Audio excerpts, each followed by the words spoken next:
Today's episode is brought to you by the letter M. One of the problems I've noticed with this mill is the watering system. It's okay, but it's kind of not designed properly. I don't know if you know or not, but the higher, let's see if I can get you a shot of, get you up here. The higher, now this is probably negligible, so don't get, you physics types don't get too crazy with me. But the higher that water level is, the higher that column is, the more pressure is going to be at that nozzle. So as that varies, either by changing the valve or as your water gets closer to the end, the pressure at that nozzle drops. And since that nozzle, I'll get it out here in a minute, since that nozzle is tapered, and you basically aim it at the center of that blade as it's coming out of the feed rollers, you want that water pool to hit the middle of that blade so that the blade it'll wash the blade, and then the blade will carry that water and a little bit of surfactant, if you're cutting high sap stuff like pine or cedar, into the cut and keep the cut clean. Well, when that water pressure drops, your arc of the water drops as well, and it gets to where it's a drip or it's behind the blade and it's not even hitting the blade. So what I've just spent some time doing is bending, and this is smoking hot, a small crook and some 1/4 inch pipe. I didn't get it perfect, but I got enough. It didn't collapse too much there in the tight bend. So now that the water, when it comes out of the pipe, it's not at an angle, it's going to go straight down. And it may just be a drip, but a drip's fine. So as long as it's getting on the blade. So I'm going to replace that, and I've got a I think I have trash in my valve or something. I've got trash in there somewhere. It's not draining, so it's probably a good idea to keep a cap on it. I've got some pine needles in there. I believe it's clogged me up. So I'll do that, and then we'll get this mill running. I've got to finish milling this cant into 204s for an upcoming project.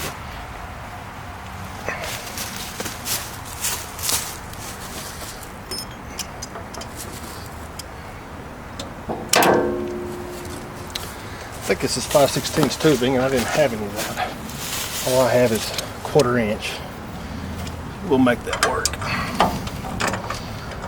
I may have to put a little vinyl tape on it to increase the diameter so that it seals on the tubing, on the flex tubing that feeds it. Yeah, this is 5/16. But reroute it a little bit. But you see the angle there, it's just not enough, and if it's shooting out there pretty good ways, then as the water pressure drops, it's very erratic. So nah, I probably could just go ahead and bend this one, but I had the 1/4 inch, so let's see if that's below smoking now. Yeah, it's okay. Copper cools pretty easy. That's a slip fit. That's a very loose fit. So I'm gonna do a bush trick. Not really a trick. I'm gonna put some vinyl tape on here to bring this diameter up. There's hardly any pressure. I'm not really worried about it. 1/4 inch will be plenty enough flow for this. So I'll do that. If I can find my tape. It's on that side of the mill. Of course it is. That's about 1/16 of an inch, maybe a little more, and that fits pretty snug. Certainly will when I pull this. Oh, that's a Phillips. Darn, I'll draw that up. Well, okay, so I'm gonna go ahead and get my fitting off of there. That's 1/4 inch good.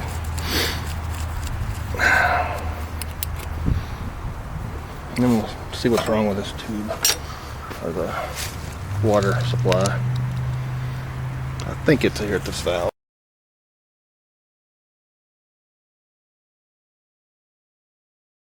Maybe a month old. I've already lost the valve handle off of it, and I don't know where the nut went. I was lucky to find the handle because it has a red piece of rubber, or I don't know what that is, just a rubber coating. Yeah, that's a decent sized ball valve actually. It's just crappy quality, but I don't know. That doesn't seem to be the issue here.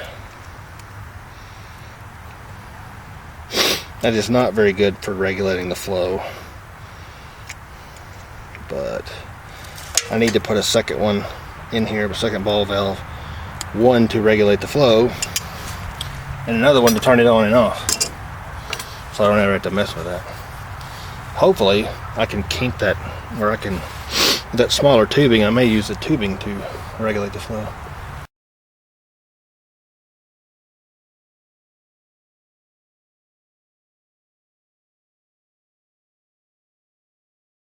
I don't know why I'm doing that.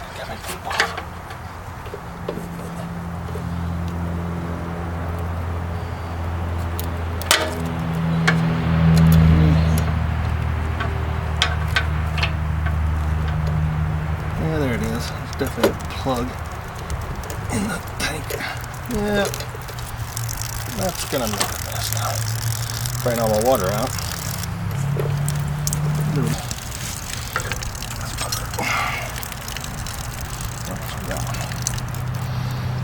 Valve back on here and turn the valve off so we don't have a working with stream of water. Close enough.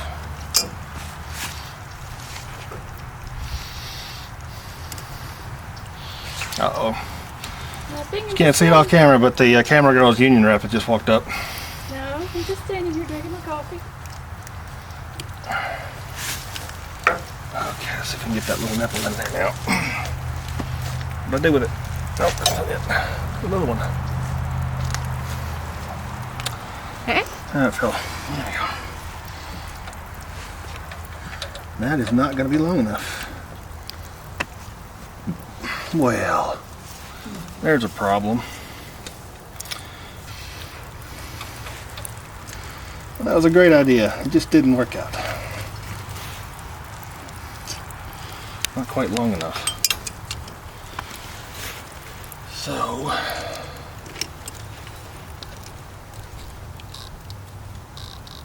what I'm going to attempt to do is go in the shop and see if I can't flare that just a little bit and get this copper tube, this other copper tube, to go inside of it and then braze it. I don't know if that's going to work or not.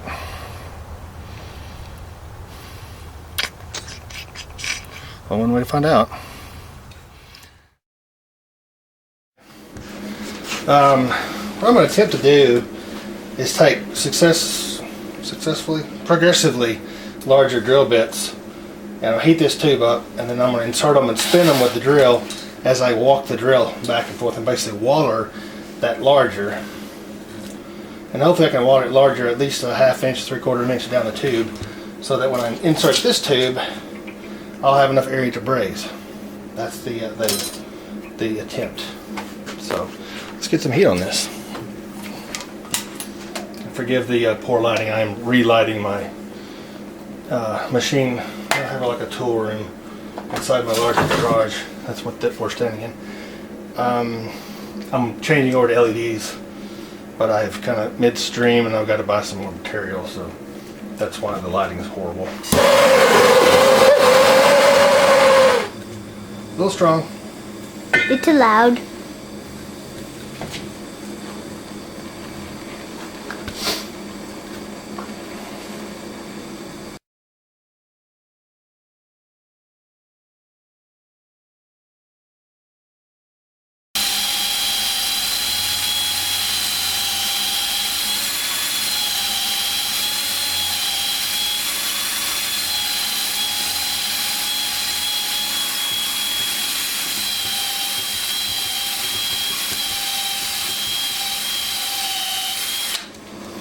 That is not doing anything. Oh. Should have thought of this before. I have a flaring kit.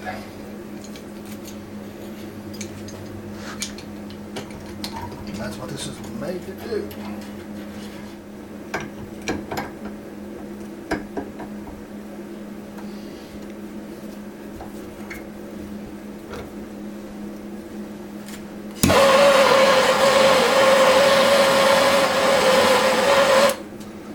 copper is malleable enough, and these kits are actually made so you don't use heat.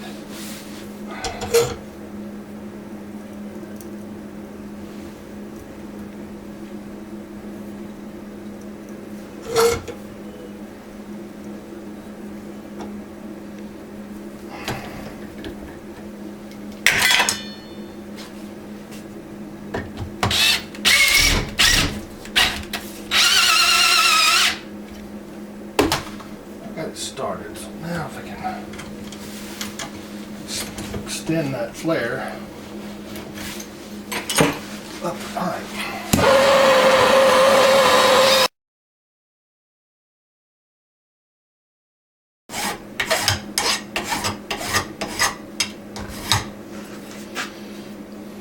If you can see that or not. Not even in the... Oh, there, zoomed in so darn much. Okay. So I'm just filing the outside of this. It's not going to zoom. It's not going to focus. Come on, focus. Anyway, I'm filing the outside of that down. So since I'm trying to make this something like 15-30 seconds, since this is 15-30 seconds, I'd like to have that overlap or insert into that tube about a 1/2 inch. So I know I'd have enough.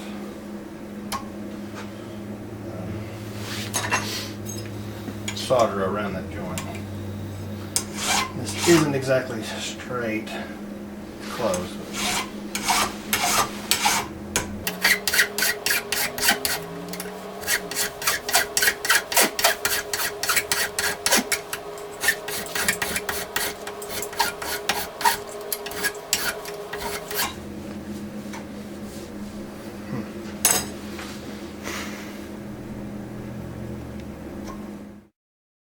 I've got 3/8 of an inch.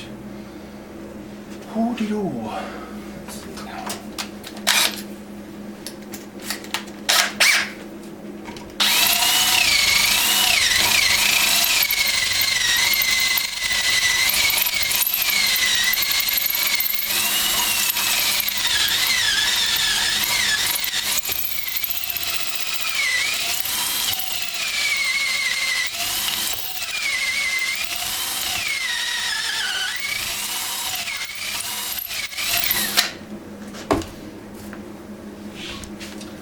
That might be good. Oh yeah.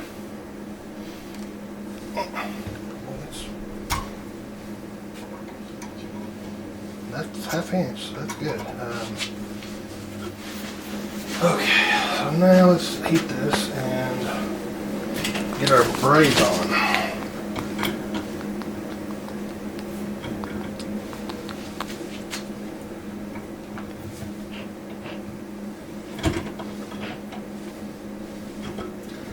Unfortunately, the only flux or solder I have is electronic solder. I don't have any.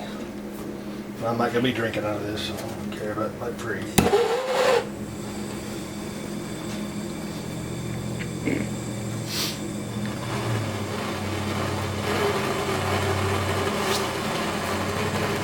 Good old Kester 6040.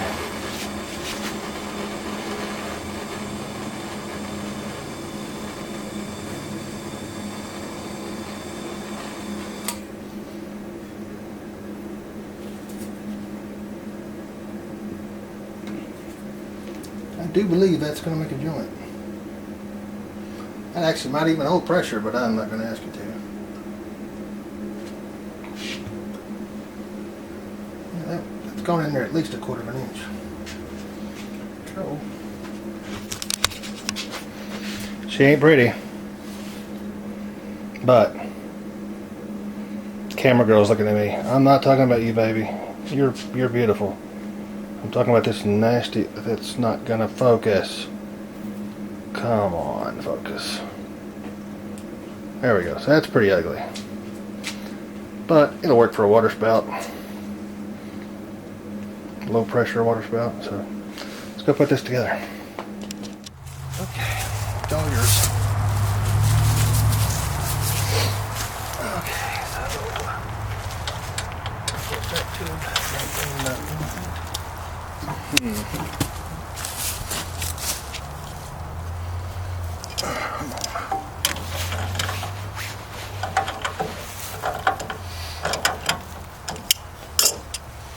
Having that heavier tube is actually great because that's be as near to collapse that.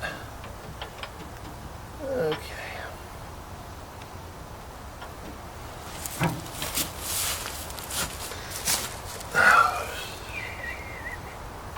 Well.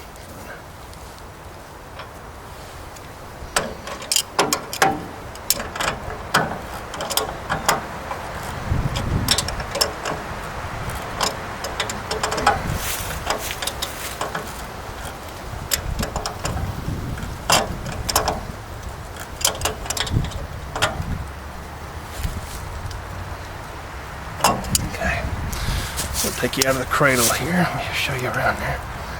Okay, so there's what we've just done. That's the right there is the end of the what was in there, the stock. Then I've got this little 1/4 inch that comes out and turns almost straight down. It wants to wander with me when I'm tightening the grub screw, but anyway, the whole idea is it'll drip, or there's a small stream right there on the blade as it's coming out of the guides. Nasty.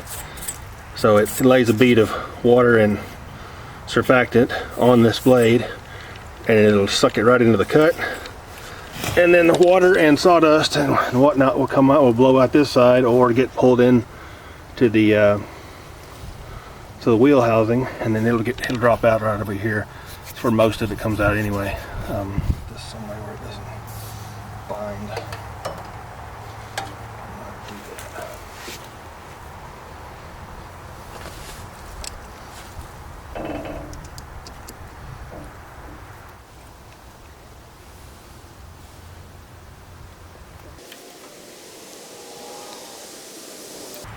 Okay. And actually, no, you're good where you are. You can see this. Yeah. It's really not enough wire. This piece tends to get down in the way when you've got the saw raised. It gets down and close to the blade, and that's not good. And it gets in the way of the camera that usually is hanging here. So put that up here. Smaller. Okay, that'll keep it out of the way. This whole part moves up and down, so this will be the only piece where slack will accumulate or drop out. So it won't really go. I think it'll go enough to pull up that much slack before I'm bottomed out on. The minimum you can cut is a 2-inch. Roughly. So